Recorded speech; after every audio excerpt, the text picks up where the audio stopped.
C'est la suite et la dernière partie des Sartois du Web. Et vous le savez maintenant, c'est la Brigade du Web. Et c'est avec Manon. Et c'est surtout maintenant.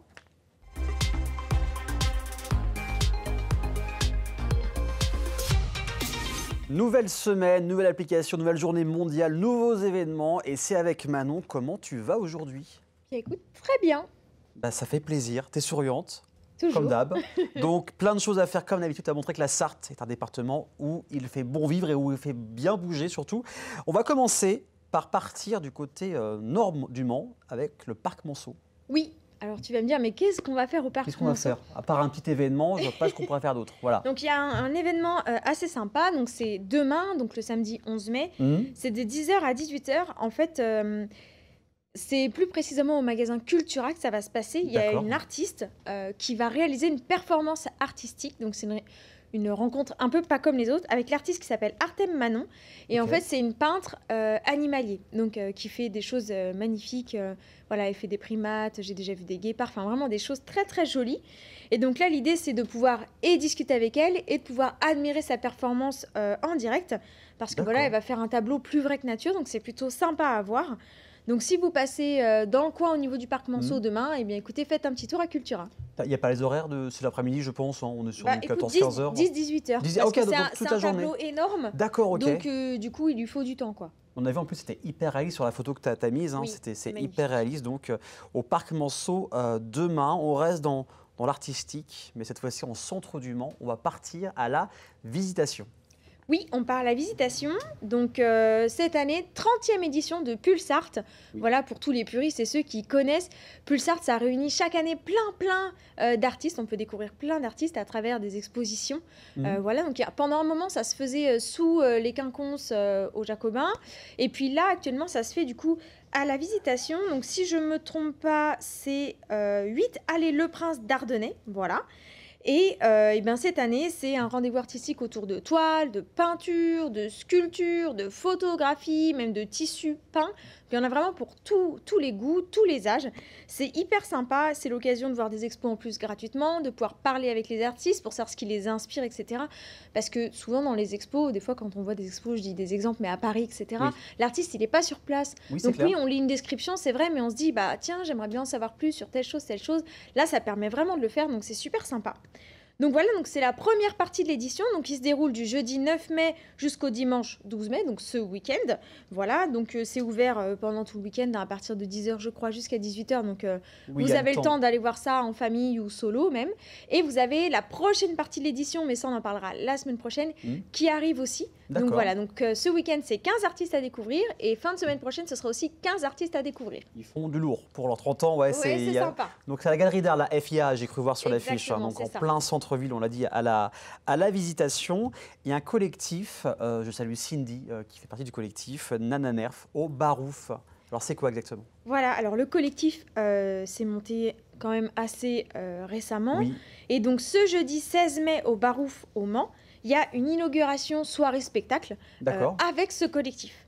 Donc l'idée, c'est que c'est un collectif de femmes artistes, techniciennes, administratrices, organisatrices, productrices, sartoises. Donc ça, c'est super sympa. On est vraiment dans le local, Voilà, du spectacle vivant. Et donc au programme, à 19h, donc, il y a une table ronde avec les femmes de l'ombre, parce que c'est vrai que souvent, les femmes dans le milieu artistique...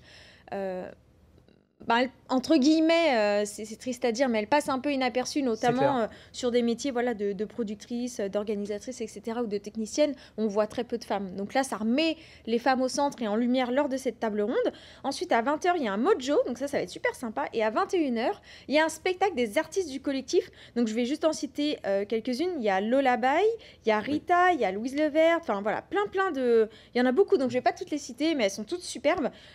Évidemment, le passage des artistes se fait au tirage au sort, donc en plus on ne sait pas qui va passer avant, donc ça c'est super sympa. C'est une très bonne idée ça. Ouais, c'est très chouette. Je pense pour les artistes, c'est se dire ça se trouve c'est moi, c'est pas moi, je vais attendre ou pas quoi. T'es en stress toute la soirée. C'est ça, c'est clair. Et enfin, à 23h, il y a DJ Suzy qui sera là. L'entrée est au chapeau, donc c'est vraiment selon les moyens de chacun. Oui. Donc c'est l'occasion de passer une bonne soirée, de redonner de la lumière aux femmes artistes sartoises. Donc profitez-en. Rendez-vous au Barouf le jeudi 16 mai. Et en plus, comme tu as dit, il y a table ronde, ça permet aussi de découvrir même des métiers qu'on ne connaît pas ou qu'on voit juste de l'extérieur. Donc voilà, il ne faut pas hésiter. On essaiera de passer parce que c'est quand même une belle initiative, le collectif Nananerf. Et comme toutes les semaines, tu parles d'application. Et là, ça a quand même attisé ma curiosité, c'est l'application Je Préviens. Mais de quoi ?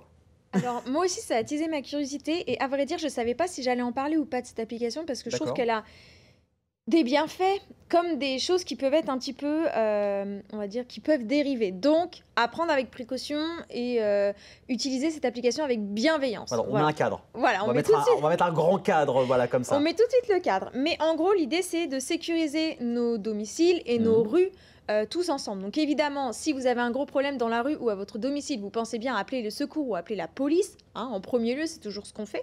Mais vous avez cette application qui vous permet de vous sentir un peu plus en sécurité. Donc l'idée, en fait, c'est que, bon, déjà, c'est une application gratuite. Et en fait, si vous êtes confronté, par exemple, à un délit, par exemple, à un cambriolage, ou vous faites agresser ou harceler dans la rue, je pense à vous, mesdames. Voilà, vous pouvez signaler en fait sur l'application en temps réel ce qui vous est arrivé. D'accord. Voilà. Et en fait, ça permet, si vous êtes dans le quartier déjà, soit de pas du tout passer dans le coin parce qu'on sait qu'il y a potentiellement des agresseurs, des cambrioleurs, enfin des gens qui peuvent nous faire du mal. Ou alors, ça permet aussi cette application quand il y a une grosse urgence. Voilà, il y a une fonction urgence dans l'application qui permet de dire voilà, je suis en danger, j'ai besoin d'aide. C'est pour ça que je dis pensez bien appeler la police, mais des fois on peut pas tout le temps le faire. Et ça permet aussi qu'il y ait tous les gens qui sont dans une sphère de 3 km qui soient avertis par une notification qu'il y a une personne en danger et qu'elle a besoin d'aide, cette personne. Donc soit après, libre à vous, vous y allez, mais c'est à vos risques et périls. C'est pour ça que je vous disais qu'il faut quand même faire attention. Le mieux, c'est si vous avez cette urgence-là, vous appelez la police. Voilà, pour que la police puisse se rendre sur les lieux. Donc, vous avez du coup un signalement en temps réel. Donc, vous pouvez voir autour de chez vous ce qui se passe, ou en tout cas autour de là où vous êtes. Vous avez des alertes de sécurité dès qu'un incident est signalé dans votre zone de surveillance, voilà, dans la zone où vous êtes. Donc, ça évite de se rendre dans des endroits un petit peu chauds. Vous avez le fameux bouton urgence en cas d'aide immédiate là, pour pouvoir avoir quelqu'un rapidement. Et voilà, donc c'est une communauté qui est vigilante. Je trouve que l'idée, en tout cas, de l'application est plutôt sympa. Ça part d'un bon postulat de base, en tout cas. Ça part d'un bon postulat. Après, de toute façon, il ne faut pas oublier que les forces de l'ordre sont là. Évidemment. Vraiment pour aider, c'est eux à appeler en priorité. C'est clair. Mais cette appli peut nous donner des clés. Alors après, il y aura toujours des gens, entre guillemets, malveillants qui vont signaler des choses où il n'y a rien du tout. Malheureusement. Voilà, donc c'est pour ça que je dis qu'elle est très bien, cette appli, mais il faut prendre quand même avec des pincettes. Donc vous pouvez regarder, vous faire votre propre idée et nous dire, soit sur Twitch, soit par mail, enfin quand vous voulez, ce que vous en pensez. C'est très bien en plus dans l'interface, ça fait un peu comme les applis d'assurance, j'ai vu, avec en fonction des délits et ce qui se passe. Et moi, ça me rappelle une autre application où, par exemple, quand les gens font un arrêt cardiaque, c'est différent, mais où ils peuvent appeler à l'aide comme ça, un peu dans le même interface. Donc voilà, à utiliser avec un cadre, comme Manon l'a dit, mais ça part comme on l'a dit, d'un très bon postulat de base. Et comme toutes les semaines, tu parles d'une journée mondiale. On parlait d'animaux tout à l'heure avec l'artiste, et là, on va parler de la journée mondiale des espèces menacées. Et oui, la journée mondiale des espèces menacées, c'est demain, ce samedi 11 mai. Et comme on le sait ces dernières années, enfin, en fait, en gros, depuis que l'homme a pris l'avantage sur la nature, sur cette terre. Malheureusement, oui. Voilà, malheureusement, il y a beaucoup d'espèces qui disparaissent, des espèces menacées à plusieurs stades. Et d'après des études qui sont sorties récemment, c'est quand même plus de 20 000 espèces de plantes et d'animaux qui sont en danger de disparition imminente chaque année. Voilà, donc c'est quand même énorme. Notamment, là, on voit en Europe les espèces les plus menacées. On va avoir des poissons d'eau douce, certains amphibiens, certains escargots, certaines plantes, etc. D'accord. Ce qui est quand même pas rien. Voilà, en France, on a pas mal d'espèces qui sont menacées. Au niveau européen, on a 7,5% des espèces marines qui sont menacées. Et on atteindrait carrément 40% pour la catégorie des raies et des requins. Donc c'est vraiment énorme. C'est quasiment la moitié de la population. Donc il faut vraiment prendre soin de ce qui nous entoure et notamment des fonds marins. Voilà, et donc la France, à elle seule, elle figure parmi les 10 pays hébergeant le plus grand nombre d'espèces menacées quand même dans le monde. Voilà, donc c'est énorme. un signal d'alarme. Il y a des choses qui se mettent en place pour cette journée ou pas trop? Ben, écoute, pas vraiment. Disons qu'il y a un peu de sensibilisation, notamment sur les réseaux sociaux, plutôt dans les capitales, Paris, Ouais. etc. Chez nous, au Mans, par exemple, j'ai regardé, il y a absolument rien. Après, si vous voulez faire, entre guillemets, un monde honorable, vous pouvez vous rapprocher de certaines associations. Je pense à Sea Shepherd, mais il y en a plein d'autres, hein, Oui. voilà, pour la protection des fonds marins, etc., qui, elles, vont agir concrètement et où vous pouvez participer soit par des dons, soit aussi en donnant de votre personne, un peu parfois.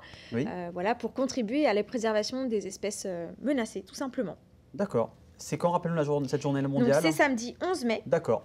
Voilà, donc c'est demain. Et il faut savoir quand même que c'est 1000 espèces menacées au niveau mondial qui sont présentes sur notre territoire national. Donc c'est beaucoup. Énorme. C'est quand même énorme, donc faisons attention. Exactement. Et faisons les efforts surtout. Merci beaucoup Manon. Tu reviens la semaine prochaine comme d'habitude pour faire bouger les Sartois et les Sartoises ici. Et merci à vous de nous avoir suivis. Merci de votre fidélité. On revient la semaine prochaine, même jour, même heure, à la télé et en simultané sur Twitch. Alors, bon week-end!